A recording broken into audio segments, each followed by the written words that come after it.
তার যারা সহযোদ্ধা কান্তি গঙ্গোপাধ্যায় তার মধ্যে অন্যতম, এবং আজকে তার প্রয়াণের পর কান্তি গঙ্গোপাধ্যায় তিনি এক বাক্যে স্বীকার করছেন তার সাদামাটা জীবন ছিল এবং তিনি ভুলকে ভুল বলতে পারতেন, তিনি আপোষ করতেন না এবং তার দৃষ্টিভঙ্গি ছিল আগামীর দিকে নতুন প্রজন্মকে এগিয়ে দেওয়া। ঠিক কি বলেছেন আজকের দিনে দাঁড়িয়ে কান্তি গঙ্গোপাধ্যায়, শোনাবো। 80-র দশক থেকে কান্তি গাঙ্গুলির সঙ্গে সখ্যতা পরিচয়, খুব স্বাভাবিকভাবেই কান্তি গাঙ্গুলি এই মুহূর্তে শোকে ভেঙে পড়েছেন। কিন্তু তার মধ্যেই আমি একটুখানি কিছু, কান্তিবাবু আপনার সাথে অনেক অভিজ্ঞতা, কিছুক্ষণ আগেও কথা হচ্ছিল, দু একটা যদি আমাদের সঙ্গে শেয়ার করেন। 2006 সালের নির্বাচনের পরেই, প্রথম দিন মুখ্যমন্ত্রী হিসেবে শপথ গ্রহণ করার পরেই সিঙ্গুরে টাটার কারখানার চুক্তিটা হয়। তখন আমাদের স্লোগান ছিল বামপন্থীদের, কৃষি আমাদের ভিত, শিল্প আমাদের ভবিষ্যৎ।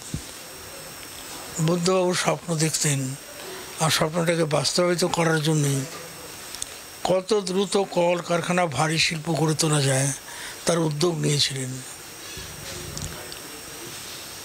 সিঙ্গুরের কাজ যখন প্রায় 80%, 90% শেষ হয়ে গেল, বিরোধীদের বাধা, নানান প্রতিকূলতা,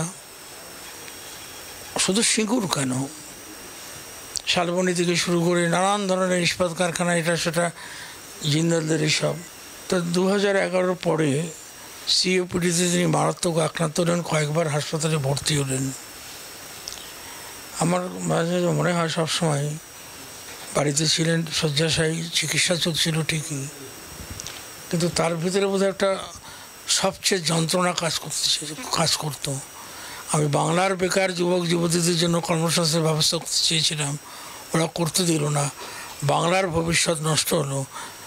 এই যন্ত্রণা বোধহয় তাকে সবসময় বিদ্ধ করত। নন্দীগ্রামের ঘটনা ঘটেছিল 14ই মার্চ, বিধানসভা চলছিল। বেলা 12টা কি 12:30 নাগাদ বুদ্ধবাবু তো প্রথম সারিতে, আমরা 3 নম্বর সারিতে বা 2 নম্বর সারিতে বসে আছি।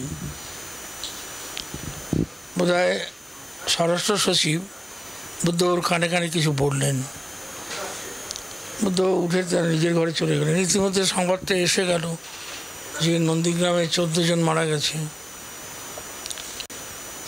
সারাদিনটাই সেদিন অ্যাসেম্বলিতে উৎকণ্ঠিত ছিল। তারপর ঘটনার পরে তিনি তার বিধানসভার অভ্যন্তরে যে চেম্বার, সেখানে চলে যায়, আমিও সেখানে যাই, আরও কয়েকজনে যায়। একটার পর একটা সিগারেট ধরাচ্ছে, বিচলিত, উৎকণ্ঠিত, একটা যেন অব্যক্ত যন্ত্রণা, কেন এরকম ঘটলো। তিনি গুলি চালানোর বিরুদ্ধেই ছিলেন, মানে অব্যক্ত যন্ত্রণার অভিব্যক্তি দেখেছিলাম সেদিন।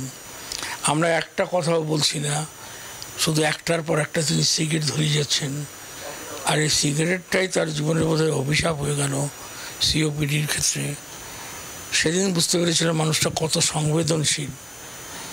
এই গুলি চালনাটাকে তিনি সহজভাবে নিতে পারেননি। বাংলার আওয়াজ, বাঙালির আবেগ, জি 24 ঘন্টা।